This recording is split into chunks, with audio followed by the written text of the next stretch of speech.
Three ઇડિયટ્સના ફુંગશુક વાંગડુ અને real લાઈફના Sonam Wangchuk એ ઉપવાસ ઉપર ઉતરી ગયા. તો એવી કઈ માગણીઓ હતી કે જે એમણે કરેલી હતી અને હજુ સુધી સરકાર દ્વારા પૂરી કરી શકવામાં આવી નથી, એ ઘણા બધા લોકોનો પ્રશ્ન છે અને એ પ્રશ્નનો આપણે આ વિડીયોમાં ઉત્તર મેળવીશું. હવે સૌથી પહેલી માંગણી તો સોનમ વાંગચુક દ્વારા 4 માંગણીઓ કરવામાં આવી હતી. એમાંથી એ છે કે લદ્દાખને, જ્યાં તેઓ રહી રહ્યા છે આટલા બધા વર્ષથી, જેની એક અલગ પ્રકારની બાયોડાયવર્સિટી છે, એ લદ્દાખને અલગ રાજ્યનો દરજ્જો આપવામાં આવે.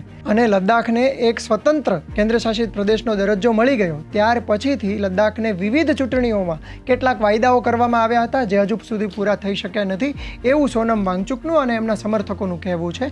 એમાંથી એક મુદ્દો આ પણ હતો કે લદ્દાખને વહેલા મોડું સ્ટેટહુડ આપવામાં આવશે, એટલે કે અલગ રાજ્યનો દરજ્જો આપવામાં આવશે. લેહ અને કારગિલને અલગ અલગ સંસદની બેઠકો મળશે, એટલે કે ત્યાંથી અલગ અલગ સાંસદો સંસદમાં બેસશે.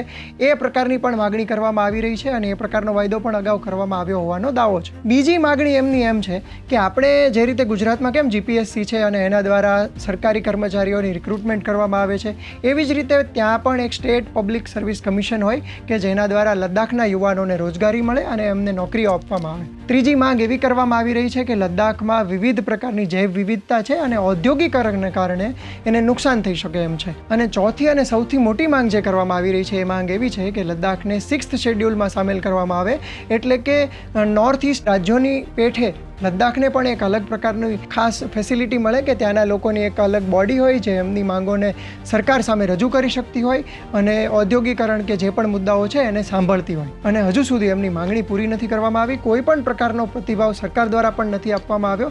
ત્યારે જોવાનું એ રહેશે કે આવનારા કેટલા દિવસો સુધી આ એક પ્રકારની પ્રોટેસ્ટ જે ચાલી રહી છે ચાલશે અને આ માંગણીઓ પૂરી થશે કે કેમ.